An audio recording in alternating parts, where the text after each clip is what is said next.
Fala, turminha do segundo ano do Centro Educacional Paulo Gonçalves. E aí, como é que vocês estão? Todos bem? Felizes? Bom, eu tô feliz porque hoje tá assim, tempinho musco-fusco, nublado, não tá muito calor. E tô doida pra sair dessa quarentena. Mas beleza, enquanto a gente não pode sair da quarentena, a gente não pode ter nossas aulas presenciais, não aguento mais ficar falando com a minha câmera e olhando para a minha cara, né? Preferia estar muito mais olhando para a cara de vocês, olhando vocês de manhã tudo com remela nos olhos, mas fazer o que, né? A gente tem que fazer o que a gente pode nesse exato momento. Nesse exato momento que a gente pode até a nossa aula online, nossa aula gravada, você pode pausar e voltar e me ver quantas vezes você quiser. Olha que maravilha, gente, isso é um espetáculo. Você já pensou você assistir a minha aula de cinética 5 vezes no dia? Só pra me ver? Ah, maravilhoso. Semana passada, nós já tivemos essa terceira aula, né? No dia 6, nós fizemos eu fiz a correção do estudo dirigido por conta dos alunos em recuperação, não sei se vocês estão lembrados disso. Liberei gabarito, escrito, liberei vídeo. Semana passada a gente terminou o último conteúdo do segundo bimestre, Lei de Réis, lembra? Que eu segurei, porque eu achei que ia ficar muita coisa lá na prova para vocês, ia ficar uma prova muito pesada. Então eu segurei esse conteúdo para dar, aí dei semana passada. E hoje entramos na apostila de terceiro bimestre. Então eu acredito que todos vocês já estejam com a apostila, tá? Para vocês seguirem aí até onde a gente vai. Aí eu marco os exercícios, né, de cinética. Se eu conseguir dar toda a parte de cinética, melhor ainda. Mas eu vou tentar dividir em 2 vídeos, no máximo de 10 a 15 minutos, tá? Pra não ficar muito grande e não ficar muito chato, fala sério. Pelo menos dar uma pausa e ir no banheiro. Bom, cinética tem a ver com velocidade. E se eu tô falando de química, eu tô falando de velocidade de quê? De transporte de moléculas? Tô falando de velocidade de reações químicas. Vamos a perguntas básicas. Quanto tempo leva um feijão para cozinhar na panela de pressão? Você sabe? Claro que não, você nunca entrou na cozinha, sua mãe nunca deixou você fazer uma comida, né? Tem gente que não, eu nunca deixei minha filha mexer na panela de pressão. Mas, então eu vou falar pra vocês, geralmente meia hora, 40 minutos. Se o feijão é um pouquinho mais durinho, 50 minutos, você vai abrindo de vez em quando, botando um pouco mais de água. Mas se você usar uma panela aberta normal, uma panela normal, ele demora 5 horas para cozinhar. Ou seja, por que na panela de pressão ele cozinha mais rápido? Ué, por conta da pressão. Você faz com que a pressão aumente, logo aumenta a temperatura de, essa mesmo, ebulição da água. O feijão vai cozinhar aos 120 graus, cozinha mais rápido, tá? Outra pergunta. Por que quando as pessoas vão botar carvão na churrasqueira... Ai, mas eu nunca vi ninguém botando carvão na churrasqueira, porque você é cego, você não presta atenção em nada, né? Quando a gente coloca carvão na churrasqueira, geralmente vem aquele pedaço maior do carvão, a gente quebra. Não deixa aquela tora, né? Aquele pedaço maior, a gente quebra. Mas por que quebra? Para diminuir o tamanho. Mas por quê? Diminuindo o tamanho queima mais rápido. Ah, entendi. Se queima mais rápido, assa a carne mais rápido. Outra pergunta. O que demora mais para dissolver? O açúcar refinado, que é o açúcar fininho, né? Ou aquele açúcar cristal, que são os cristalzinhos. Você nunca viu açúcar cristal? Pede um dia para sua mãe comprar açúcar cristal e tenta dissolver. Filha, eu sou da época que o açúcar cristal era mais barato.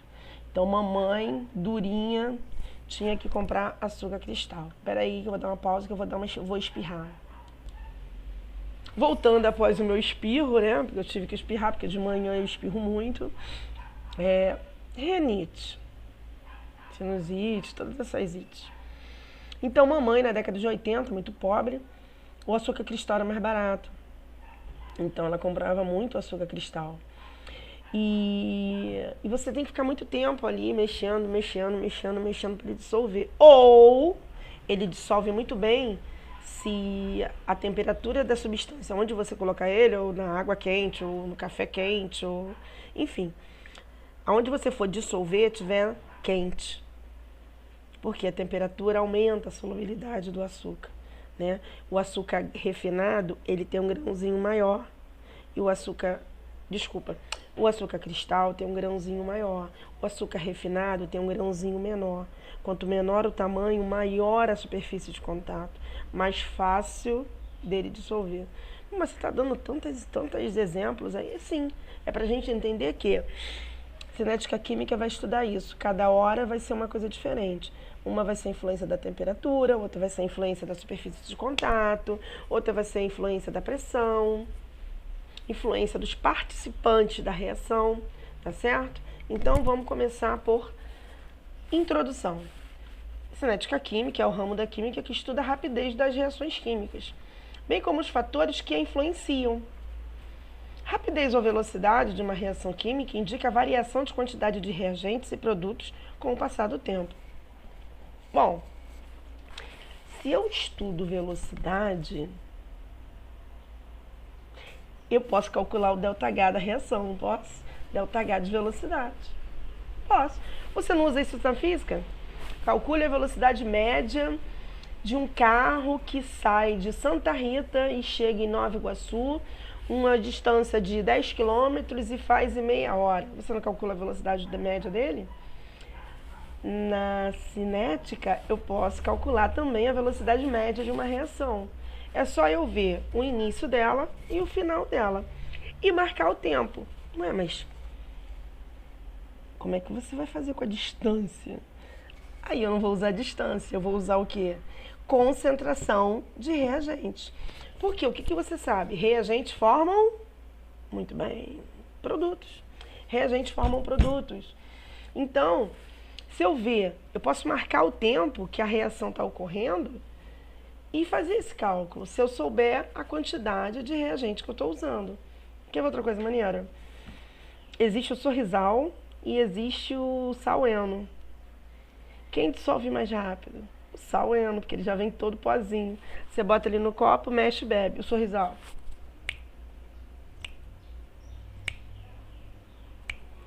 Passa 5 horas depois, o sorrisal dissolveu e você bebe.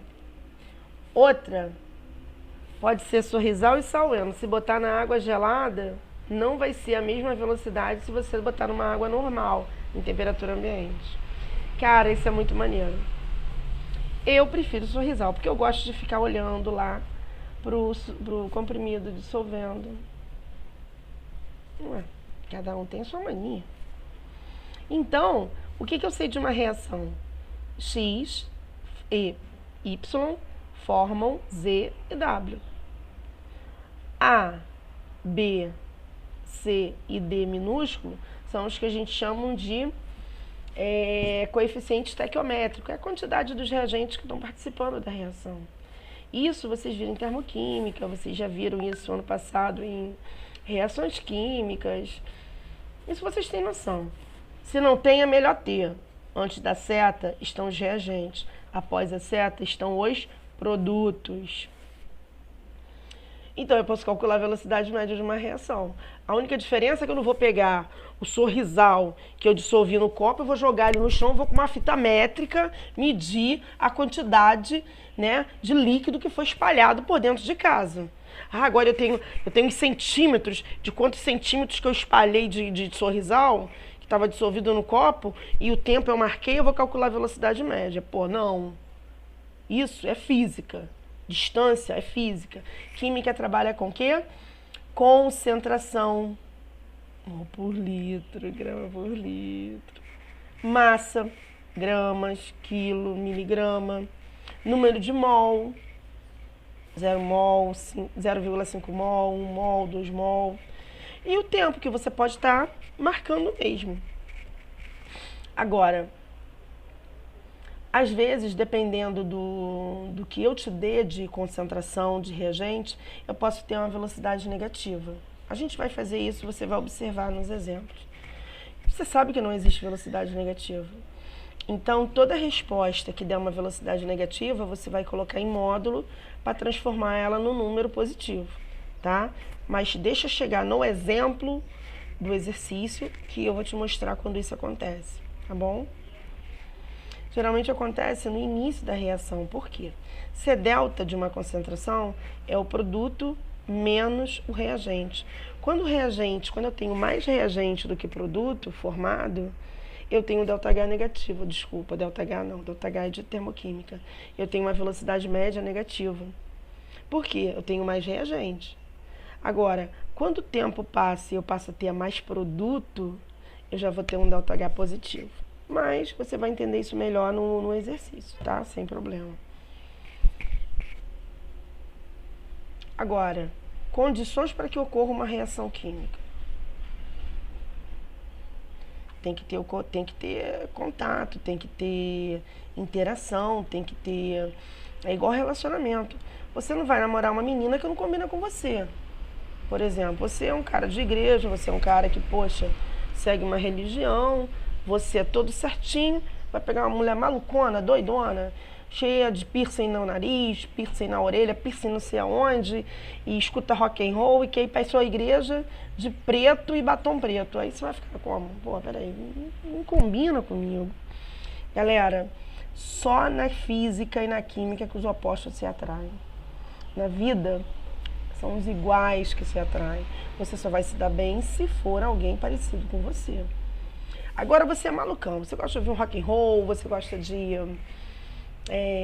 estar participando do churrasco da sua família todo final de semana, você gosta de conversar com seu pai, ouvir os discos antigos dele da década de 80, dos melhores rocks nacionais. Aí você conhece a menina. Tem boca, não fala. Fala, menina. Fala alguma coisa. Ai, eu não conheço nada. É porque eu fui criada dentro de uma religião, sei lá, budista, não sei. E que a gente só conhece a palavra de Buda. Eu nunca vi televisão, meu pai nunca deixou. Entendem? O que eu quero mostrar para vocês é o seguinte. Os opostos só se atraem na química e na física. Porque não dá, você não vai conseguir ficar por muito tempo com uma pessoa que não é igual a você. Então, na química é a mesma coisa. Para que tenha reação química, os reagentes têm que ser parecidos, senão eles não vão reagir. Eles têm que ter interação, senão não tem reação. Não tem reação, não ocorre reação, tá certo? Bom, então olha aí, ó. Para que uma reação ocorra, é necessário que haja contato, afinidade química entre os reagentes, afinidade, interação, senão não tem relacionamento. A química imita a vida, depois eu digo que química é tudo e vocês ficam me zoando. Uma das condições mais importantes para a ocorrência de uma reação química é a energia de ativação, as colisões entre as moléculas dos reagentes, bem como a influência do catalisador, temperatura e pressão. Mas uma delas, a principal, é a colisão entre as moléculas. Bom, vamos dizer que nós pudéssemos ver as moléculas de gás oxigênio e gás hidrogênio, né? Hoje, então, está um dia chuvoso, eu posso ver porque o oxigênio é azul, né? Daí passa assim um vaporzinho, assim, vapor não, gás, né? Porque vapor seria a água que vai para o estado gasoso. Passa uma molécula de gás assim azul, que nasce na tua frente. Falei, caraca, o oxigênio passando. Ao mesmo tempo passa uma amarelinha de hidrogênio. Caraca, o hidrogênio passando. Aí, oxigênio e hidrogênio se encontram. Porque quando o hidrogênio se combina com o oxigênio, forma o quê? Água. Aí você vê de repente do nada, pum, uma gota d'água caindo do meio do nada. Ia ser maneiríssimo, né? Mas não é bem assim, não. Infelizmente não é bem assim não, mas para o hidrogênio reagir com o oxigênio e formar água, a primeira coisa é ter contato. Se as moléculas não se encostam, se elas não se encontram, se elas não se chocam, não tem reação. Você vai formar água num ambiente controlado, de pressão, de temperatura, numa câmara especial, que tem um catalisador de platina, uma placa de platina, onde quando os gases entram, né, uma câmara especial com pressão controlada, e tubos com gases. Quando os gases entram, eles batem na placa, eles já sobem formando a substância, porque aquele catalisador acelera a reação e faz com que o hidrogênio e o oxigênio se juntem formando vapor d'água, que é recolhido em outro tubo, né? Em outro recipiente, em outro cilindro. Então, é assim que acontece. Mostrar para você eu não tenho como mostrar. Mas eu tenho como mostrar o que mais ou menos ocorre, que é a teoria das colisões. Se não colidir, não tem reação. É mais ou menos assim, você vai numa festa, né? Aí você vai numa festa, você morre de vergonha de chegar perto de uma gatinha, né? Fala com ela assim, e aí, qual é o seu nome? Pô, vamos participar, vamos nos conhecer. E aí, qual é o videogame que tu gosta? Não sei o quê. Se você não sair da sua zona de conforto e for até lá e conversar com ela, você não vai saber se ela gosta de videogame, você não vai saber se ela gosta de hip hop, você não vai saber se ela gosta de rock, você não vai saber o que ela é, nem se ela pertence a alguma religião, ou se ela é homossexual, por exemplo, um exemplo também, né? Ou se ela é, sei lá, qualquer coisa. Você precisa sair da sua zona de conforto e ir até lá para ter o quê? O primeiro contato. Tá certo? Mas seu amigo mais, né?